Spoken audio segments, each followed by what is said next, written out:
It's been a long wait, but the GH6 is finally here and it's a big step forwards for Micro Four Thirds.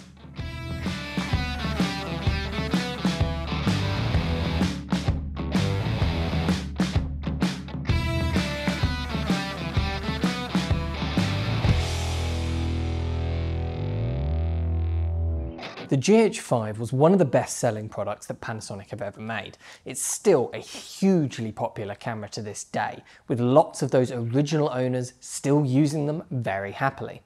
The GH6 takes that formula that made the GH5 so great and tries to build on it, using a new version of their Venus engine to make each aspect of the camera that little bit better and improve on some of the biggest weaknesses of the GH5 as well in the process. There is a lot going on in this camera, so in the interest of keeping this video from just getting really long and complicated, I'm going to break this down into sections to talk about each in turn. But before we get started with that, I just wanted to quickly talk about Micro Four Thirds as a whole, because there's been a lot of talk about it as a format and does it make any sense since full frame cameras like Panasonic's own S5 have come along at a much lower price point than full frame was back when the GH5 was released. The camera market is a very different place now than it was 5 years ago, but there is still absolutely a place for Micro Four Thirds sensor cameras. Well, actually, I see two places. Firstly, there's the users that want to work towards owning full-frame cameras like the S1H, A7S Mark III, R5C, or even cinema cameras like the C70 or the FX6. And until they can afford those cameras, they might choose a Micro Four Thirds camera like the GH6, maybe with a speed booster attached so that they can start investing in full-frame lenses which will one day work with those other cameras. You know, this is a market that the GH5 was very popular with, and still makes a lot of sense. The GH6 is much more feature rich than those full frame cameras that are at a similar price point after all. But the other category of users is one that often gets ignored. There are a lot of people out there for whom Micro Four Thirds is just the right system. Yes, it's second best in image quality to full frame, we know that, but that's okay. Not everything has to be the absolute best. Sports cars are faster than hatchbacks and estate cars offer more space than hatchbacks, but sometimes a simple small hatchback car is just more convenient. While writing this video, I went onto one of the biggest GH5 user groups on Facebook and asked people a bit of a poll on what their strengths were for Micro Four Thirds systems, what they valued, and the results are really interesting. I'm going to do a separate video breaking down these responses in a bit more detail, but even at a quick glance, it's pretty obvious there are a lot of users out there that feel that Micro Four Thirds gives them exactly the right balance of price, features, and the physical size of the system that they need for their work. So let's look at what's new with the GH6, starting with the record formats available. The same 4K options that we love on the GH5 are still here, but this time they go up to 120 frames a second in 10-bit 422 DCI 4K, which is very impressive for a camera at this price point.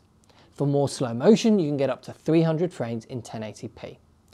The big revolutionary new feature that Panasonic have added though is ProRes recording. We now get either regular 422 or 422HQ ProRes recording at an impressive 5.7K resolution, which is a lot of pixels for a Micro Four Thirds sensor, and it's using 10-bit 422 color sampling as well. In these 5.7K ProRes modes you can get up to 25 or 30p, but change over to the .mov or the MP4 modes and you can get up to 60p in 5.7K, and this is still in 10-bit. Panasonic are also very keen to point out that all of this is unlimited recording, even the ProRes modes. No recording options on the GH6 will hit a time limit, whether that's a software one or a heat warning. You can pick whatever settings you want and record until your batteries go or your cards fill up. This ProRes recording is only for 5.7K resolutions at the moment. However, Panasonic have also announced that a firmware will come after launch, adding DCI 4K and HD options for ProRes. Alongside the ability to record over the USB port to SSDs, which is a nice touch, and enabling RAW out over the HDMI port, as at launch the GH6 won't be able to do that. When it comes though, you're going to be able to get up to 120 frames a second in up to 4K RAW over that HDMI connection, which is very impressive. There's also quite a comprehensive suite of anamorphic options with 5.8K and 4.4K anamorphic modes, plus log recording is the full Vlog, not Vlog L like the GH5 had. One very important new feature is one that Panasonic are calling Dynamic Range Boost Mode. Now this is off by default, but you can add it to an assignable button for quick access. And it works by taking two different amplification readings from the sensor and combining, similar to Canon's DGO technology, I guess. But while Canon's technology definitely seems to be tuned towards the noise floor and the shadow noise, Dynamic Range Boost seems to be very targeted at the highlights, and it makes a huge difference in highlight retention. One of the first tests I actually did with the camera was just to point it out of my window at a sunset, and you can see the difference that having Dynamic Range Boost enabled made. Much more detail in the highlights and a very smooth natural look as well. It does come with a fairly big downside though, which is why Panasonic don't have it on by default. It changes the minimum ISO value you can use to 2000 in log or 800 in other picture profiles. And that's pretty high for a camera without built-in NDs. The most common situation you're going to want to use Dynamic Range Boost in is daylight exteriors in order to keep all the detail in your bright sky and your clouds and stuff like that. And of course you're going to want to be using log as well to get the most dynamic range in that situation. So that means you're going to be shooting your daylight exteriors at ISO 2000. So you're definitely going to need NDs. Let's take a look at how the camera actually looks though. So these are some of our over and under tests with Dynamic Range Boost on the top and off on the bottom. And as you can see, it makes a big difference in both over and under exposure. For the most dynamic range, you are definitely going to want to use this feature. For perspective though, let's now compare it to the S5, Panasonic's entry-level full-frame camera, which does cost quite a bit less than the GH6. Yes, this Dynamic Range Boost mode is impressive and it really improves the image from the GH6, but as you can see here, it's only really bringing it in line with Panasonic's full-frame offerings, not exceeding what they can do. Now that's no bad thing though, to be fair. The S5 is no slouch with dynamic range. We already knew that. It compares very well against other cameras on the market, so matching it is nothing to be ashamed of. Let's take a look at these sharpness tests as well. This is 5.7K ProRes on the GH6 and 4K long up on the S5. And they're not too far off each other. We're going to be doing a much bigger set of tests soon with the GH6, comparing it to lots more cameras, so keep an eye on the channel for that if you want to know more about all of this. But the first impressions are definitely that in terms of image quality, the GH6 has come on a long way. But those improvements are bringing the quality of its Micro Four Thirds sensor up to meet the quality that we get from full-frame sensors, not necessarily beating what full-frame sensors can already do. And this trend continues in other areas. These are our high ISO tests, for example. The S5 is better, but the GH6 isn't that far behind. And we have to remember the size of the sensor with all of this. Full frame will always have an advantage over Micro Four Thirds because the pixels are just so much bigger. That Panasonic have managed to get the GH6 looking this good at high ISOs is really impressive. They did it with the GH5S, but that camera had very heavy noise reduction in order to achieve this high ISO performance. And at first glance, these ProRes files from the GH6 look much more natural and less processed than anything I've seen before from the GH5S. It might not be as good as the S5, but it's still very impressive that they've got this far with this sensor size. Low light was one of the main problems with the GH5, and the GH6 is certainly going to be a huge amount more capable once the light levels go down, which is going to make a huge difference in day-to-day work with the camera. Perhaps the area that people have been the most keen to see an improvement in though is autofocus. Panasonic themselves must be sick of hearing me go on and on about autofocus performance, but I'm certainly not the only one. If you look at the comments on any teasers for the GH6, they're always full of people saying that they're hoping the autofocus is better. Well, the GH6 doesn't use a new autofocus technology. The official response I got back from them was that they considered all options but felt that this current system gave the GH6 the best total balance of image quality, autofocus improvements from the new engine, timing of development, and price point for the camera.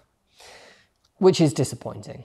Autofocus that was just as good as the A7S Mark III or Canon R5 would have been amazing to have. It's what this camera really needs to just be incredible. But we do have to consider the price point of this camera. The GH6 is more in line with cameras like the Blackmagic Pocket cameras, which doesn't have autofocus at all, or Canon and Sony's entry-level cameras like the A7C or the EOS R, which are both far less capable cameras overall for video than the GH6. The first camera that really starts to get you that level of autofocus performance is the A7 Mark IV, which isn't too far off in price, but is still more expensive, and it's just not as feature-rich overall. Plus, it may not be a new system, but the autofocus performance is better than most people think it would be, considering that it's not using phase detect technology. There are some situations where it will just work completely fine, but at times it does still suffer from some of the same contrast-based twitchiness back and forth that other cameras do. Having fairy lights like these in frame makes it even more obvious, of course, but looking back at these tests, I was very surprised. It doesn't do too badly at all here. Now, this isn't as good as Canon and Sony's technology, but it's actually nearly there. It's definitely a lot better than the GH5 was by any stretch of the imagination, and it's worlds better than cameras like the Blackmagic Pocket cameras are. They barely have any autofocus at all. However, if you enable any of the 5.7K modes, we found you lost some autofocus functionality like tracking and face and eye detection, and without those, the autofocus performance as a whole really drops. So if you're using the autofocus, you will want to be in 4K, not the 5.7K options or the ProRes modes. So, autofocus and image quality are improved, but not better than full frame cameras. So the big question now is, what are the strengths of the GH6? What is better than the competition and will reward people for choosing that smaller sensor system? Well, if we go back to that Facebook poll, other than price, in-camera image stabilization was a huge reason that people love the system. And in that area, the GH6 certainly doesn't disappoint. The smaller sensor means that they have more room to move that sensor. This gives the GH6 one of the best IBIS systems on the market, with 7.5 stops of image stabilization with any lens. Now, IBIS isn't for everyone and for every style of work, but for the type of work that Micro Four Thirds is excellent at, it's hugely helpful. It means you can work handheld with a small, light camera and get great results very quickly. The other main response was the size of the system, which has to be remembered when we're discussing features and side-by-side comparisons alongside full-frame cameras. Here's the GH6 with the 12 to 35mm lens, and here's the S5 with Sigma's 24 to 70mm lens. These are going to give you the same focal range, and look how much bigger the full-frame system is. You can't just look at the cameras when you're comparing the physical size of systems like this. You have to look at the lenses as well. Here's another example, the GH6 with the 35 to 100 and the Canon R5 with the EF 70 to 200. Again, this is the same focal range between the two systems. I mean, yes, you can get small lenses for both systems as well, of course you can, but for like zoom lenses, Micro Four Thirds is a far more convenient system. Physically, the GH6 is similar to the GH5, with a few important differences. The main one is the media. Because of the data rates needed for ProRes recording, we now have a CF Express card slot and an SD card slot. For most modes, you can use either, but ProRes, you're going to need to use that CF Express. Cards are getting cheaper though, and aren't too dissimilar now to the cost of a V90 SD card, with some, like this Angelbird SE card, actually being cheaper per gigabyte than SD, while also being much faster. Another big physical change is the flip-out screen. On most cameras with a flip-out screen like this, the ports on the side of the camera can get in the way of the screen. The GH6 has a similar design to their flagship S1H. Not only does the screen flip out, it also tilts away from the camera body. This gives you much more movement on the screen. It clears it away from those ports. It's just a much nicer system to use. I wish every camera did this. Plus, it has kept that durable feeling that we've come to expect from Panasonic's cameras. Even with this flip-out mechanism, the camera feels very robust and durable. Plus, it's weather sealed as well. Just nothing about this camera feels flimsy or fragile at all. The full-size HDMI port that we've seen on the GH5 has stayed, which people will be very pleased to see. We get timecode in over the flash sync port like we've seen on several other Panasonic cameras now. We get tally lights on both the front and the back of the camera, and we now get a dedicated audio button on the top as well to quickly show your levels and audio settings. We also now get 4 channels of audio internally, which is very impressive. There's a USB-C port on the side which can power the camera and charge the battery as well at the same time. Plus, there's a new little record button here on the front of the camera, which is always nice to have. So overall, the GH6 is a hugely powerful camera, and without a doubt the best Micro Four Thirds camera I've ever used. But I think the key to understanding this camera is in what you're comparing it to.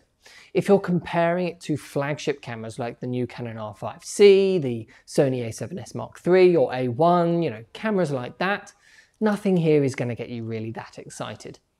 But this isn't a camera that competes with those ones. It's under half the price of the R5C after all, and you can buy 3 GH6s for less than the A1 costs. We have to keep that in mind when we're discussing this camera. So what should we compare it to? Well, for me, there are 3 main cameras that the GH6 competes with. Panasonic's own S5, Blackmagic's Pocket 6K Pro, and the Sony a7 Mark IV. Each of those are going to have very different pros and cons, but now, amongst cameras of the same price point, the GH6 has a lot more going for it. The image quality is fantastic with ProRes recording. There's a large dynamic range once you enable that dynamic range boost mode.